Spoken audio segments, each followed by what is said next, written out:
We are recording. Nice. All right. Got another episode of Quick and Dirty with yours truly, Wardo.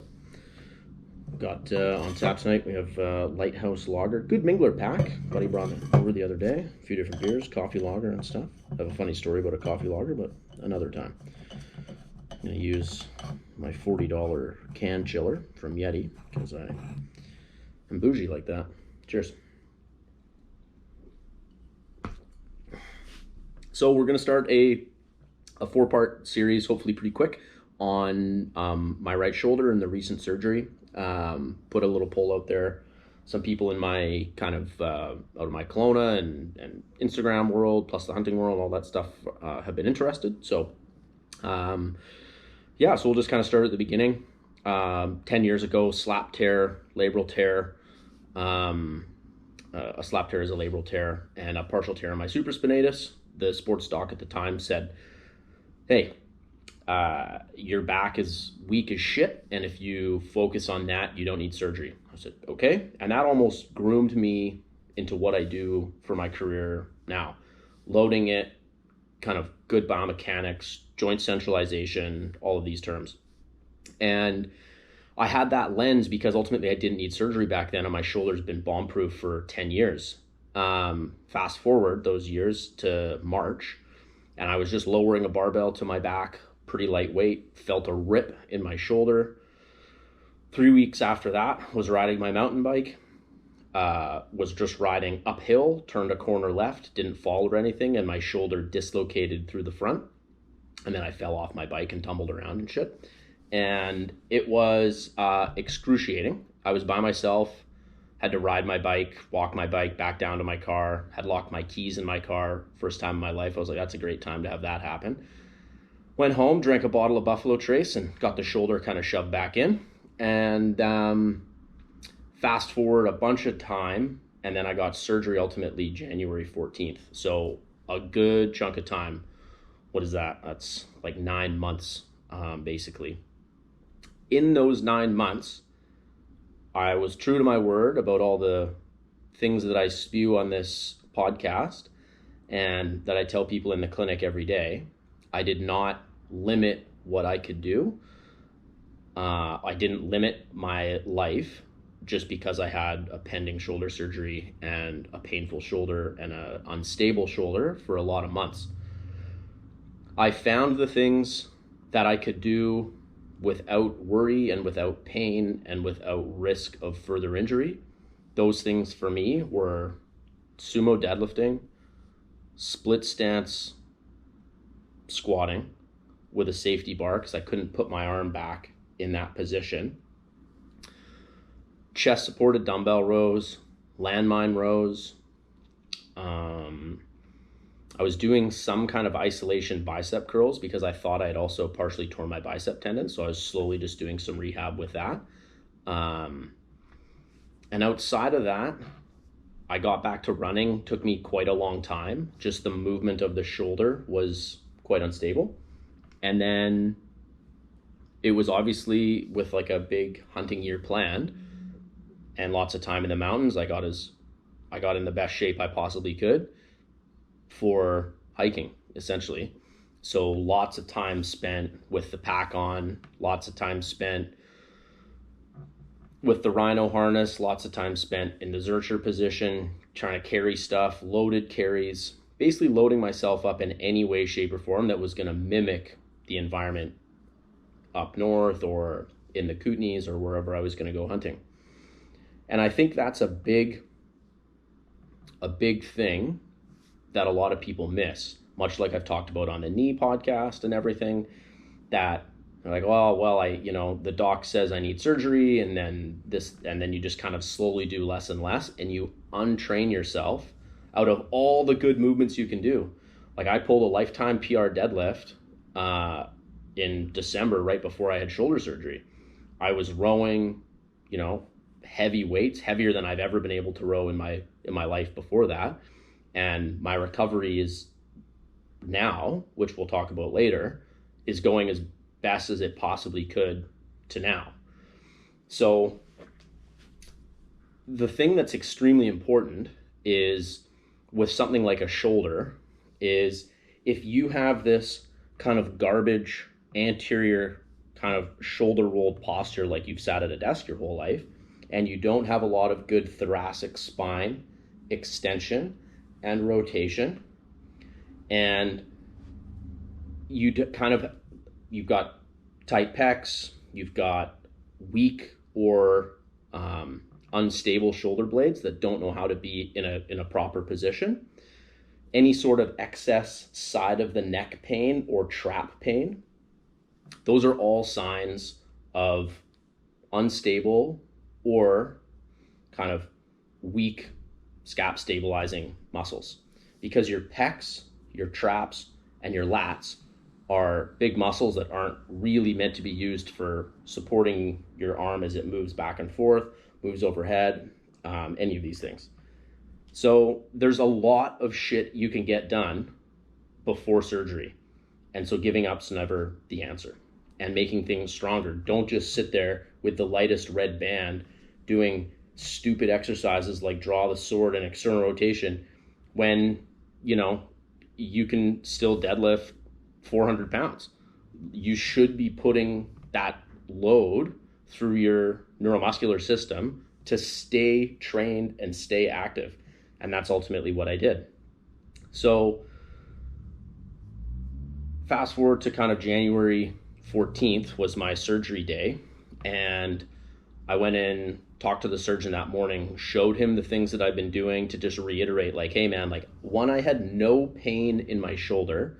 I just had lots of instability through the front and top. And ultimately what was wrong with my shoulder is, because they still don't really know until they actually get in there. When I came out of surgery, going into surgery, it was looking like supraspinatus. So one of your rotator cuff muscles, when you ever hear somebody say like, oh, I tore my rotator cuff, that's not a thing. There are 4 separate muscles in there. And if you've torn all 4 of them, your arm's probably been ripped off your body. So keep that in mind. It's also incredibly hard to fully detach or fully tear, have a full tear, not a partial tear, in a rotator cuff muscle for younger people like myself. Yes, I still consider myself young sometimes. So I had a fully ruptured supraspinatus muscle. That's the one that goes over the top of the shoulder. I had a Bankart tear, which is just the tear that essentially happens through the joint capsule when you dislocate your shoulder through the front and it gets torn and rolls around, and can be painful or not painful. Generally mine wasn't painful because it was just unstable. And it wasn't painful. So my surgeon, excellent surgeon, said, we'll probably cut the long head of your bicep tendon and just have it detached and it'll just float there, because you ultimately don't need it, which is true for some senses. You would probably want it in a lot of different senses, but like it's better to have it than not. But it also can be a pain generator, so they'll cut it just to not have any shoulder pain. So got out of surgery and he said, yeah, there was quite a bit of damage in there, but we got to leave your bicep tendon intact. And I was thrilled about that, because sometimes they'll drill it to your arm or sometimes they'll just cut it and leave it. So supraspinatus repair, a Bankart repair, so basically sewing the capsule up on the front so it's more stable, and then a labral repair as well. And there's my Bankart tear as well was quite big. So yeah, which made perfect sense why my shoulder felt very unstable. So those were the 3 things that I had done in my shoulder. I've got 5 arthroscopic holes. There was no big cut. And pretty much immediately, I was also on, I took matters into my own hands before. I was doing a bunch of fasting, anti-inflammatory diet, trying to cut down on the booze. And basically, inflammation can delay, it is healing, but too much is also too much and can make things more painful than needs to be. So that's where I started before surgery, and then obviously all the rehab and all the training I was doing up until that point. And the reason I ended up, this would be a little sidebar, because ultimately people would look and be like, man, your shoulder looked like it was pretty bomb proof. Like I could overhead carry, I could do all sorts of stuff and no pain. But because of the instability, later on down the road, you're looking at much more degeneration. The other problem was I couldn't mountain bike because it was so unstable with my hand out in front of me. A fall would be ending, like I'd be back into 6 or 7 weeks off, like I was when I first did this damage in April. And taking that much time off work with that much pain is not ideal. So it was just a smart choice, and it just, you got to bite the bullet at some point. So I did it. Post-surgery, I was kind of, you don't have to wear a sling if you don't move your arm too much. And a sling generally will kind of hold your shoulder up and kind of maybe even a little forward or a little back, and it just turns your muscles pretty passive. I've always been a believer of actively using your muscles throughout the rehab process. So as soon as I got out of surgery, I didn't move my shoulder, but I would just try and kind of roll my shoulder blade as much as I could to keep the mind muscle connection there. A lot of pulling down, activating the serratus muscles, and all the things that are going to stabilize my shoulder blade when I start moving it again. No opioids, Tylenol for the first couple days, and then I just went kind of cold turkey. I had a CBD vape and was eating gummies, THC and CBD gummies to sleep, 10 mgs at night, which helped me sleep really, really well through the night. Stiff in the mornings. And then ultimately I started, you're not meant to do this, and my surgeon tried to fire me after 6 days. This is a true story. After like 6 weeks, you start to work on passive range of motion. So lifting my arm kind of with my other arm in a flexion pattern. And, at about 4 days, 3-4 days, I was doing that already. And after that, no active, like obviously doing stupid things like external rotation or trying to move my arm quickly or whatever, it is dumb. You're going to rip everything that was just surgically repaired. But as I was going, still trying to do lots of intermittent fasting. I was sometimes not eating for about 20 to 22 hours and then just gorging for a couple hours to try and get my calories in. And then after about 5 or 6 days, I got back to the gym. 6 days I got back to the gym and started some light safety bar squats. And the only thing that was some pressure was on the top of the shoulder. So I'm just not using my hands and the bars resting on me. And then some walking lunges, and again, get the blood pumping and feel good. I started riding my spin bike, like my road bike on my trainer, for 60 minutes. Again, just taking it easy, but get the blood pumping, right? Like if you're active, stay active, and if you're not active, you fucking should be, because you'll just expedite the healing process. So that's kind of where I'd been for the first 2 weeks. I'm at like 16, it's like 18 days or so post-surgery. I went back to work after 13 days and just basically can't use my arm. So I'm, or using as little as possible. I'm not even meant to be, if you're watching the video, I'm not even meant to be moving it like I am right now. I'm trying to stay in the box, and my plan is to just keep squatting, safety bar squatting, lunging, keep the leg muscles strong, riding the trainer. I'll probably be able to start running maybe this weekend. I can do some really slow jogging. And then today was the first day I did some chest supported dumbbell holds. Starting with the isometrics, just like I tell all of you guys.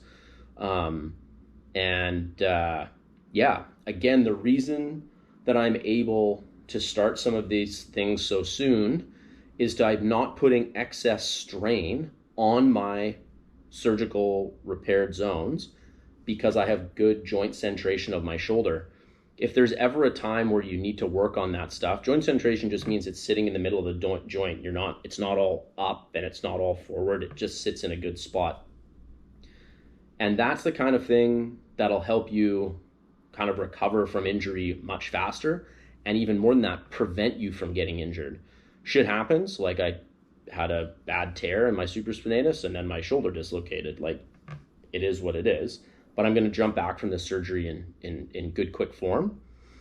I hope this is kind of what people have asked for. Those are some of the reasons. That was the injury. This is my journey post-surgical. We'll probably do 2 or 3 more of these, probably just 2, and they'll be spaced out, and I'll just give some updates on the things that I've been doing. And please, anybody, fire away with questions. Supplementation, maybe that's one thing I'll say. So I've just been hammering the anti-inflammatory supplementation and all the joint health supplements I can get, that are basically just omega-3. And then I've just been taking magnesium biglycinate and then getting IVs on the somewhat regular with, and then injections of vitamin D. Just keeping my body trying to run, my immune system try and run at its absolute optimal. So for things like my shoulder, all my energy can be focused on this and not fighting off illness or kind of operating at 60% capacity. So recovery has been great. Back to work full time now, and we'll keep you guys updated, and looking forward to a badass mountain biking and hunting spring coming up. Cheers, guys.